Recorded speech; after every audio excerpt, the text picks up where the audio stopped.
අපිට තේරුණා දැන් නංගිව බන්දලා දෙන්න ඕනේ කියලා අම්මයි මායි. මම පවුලේ වගකීම කරට අරන් හිටියේ වෙනකොටත් රැට දොර එහෙම ලොක් කරන්නේ මම ඉස්සරහ දොර. ඉතින් ඒ අදාළ දවස ආවා මනමාලයා නංගිව බලන්න එන දවස. අම්මා මගෙන් එක උදව්ව ඉල්ලුවේ. අම්මා කිව්වා පුතේ ඔයා ගේ අතු ගාලා දාන්න කියලා එදාට. මම එතකොටත් ගෙදර වගකීම් අරන් හිටියේ. මං හිතුවා මං ඒක කරනවා කියලා නංගි වෙනුවේ. උදේ නැගිට්ටා. මම නංගිගෙන් ගිහින් ඇව්වා. දැන් ඒගොල්ලෝ පිටත් වුණාද?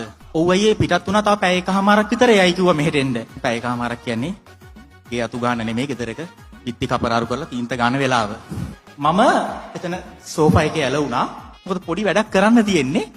හැබැයි ලොකු කාලයක් තියෙනවා. ඒ වෙලාවටම එක එක වීඩියෝ සජෙස්ට් වෙනවා. වියට්නාම් කාරයෝ දෙන්න කොට කලිසම් දෙකක් ඇඳන් අර පිහි දෙකක් අරන් කැලේට ගිහින් ගස් කපලා ගයක් හදලා මෙලෝ තේරුමක් නැති පොකුණක් හදන්නේ. ආන්ගේ වීඩියෝස් දෙකක් විතර සජෙස්ට් වුණා. ඊට පස්සේ ඇත්තට මම බැලුවා මේ අස්සෙන්ට ලාඩම් ගන්න වීඩියෝ දෙකක් බැලුවා. ඊට පස්සේ බැලුවා මට මතකයි මීගමු ලෙල්ල මේ කෙලවල් එක්ක කපන වීඩියෝ එකක් බැලුවා.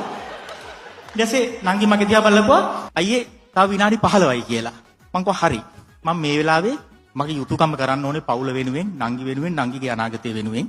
ගෙයි පිටිපස්සේ ඉඳලා ඉස්සරහට අතු ගාගෙන ගියා. මට ඒකට විනාඩි 5යි ගියේ. මං එතකොටම දැක්කා එයා ෆ්‍රෙෂ්න බෝතලයක්. මට ඕන වුණා නංගිගේ අනාගතය සුවඳවත් කරන්න. රෝසමල් ගොඩක් එක්ක ඉංග්‍රීසි රෝස් කියලා ගහලා තිබ්බා. ගෙදර පිටිපස්සේ ඉඳලා ඉස්සරහට වෙනකන් ඒක ස්ප්‍රේ කරන් ආවා.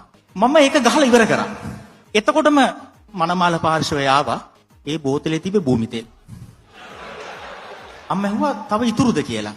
මං කෝ ඔව් කියලා. අම්මා කිව්වා මටත් තියලා නංගිටත් තියලා උඹත් තියගෙන ගිනි කුරක් ගහගනින් කිව්වා.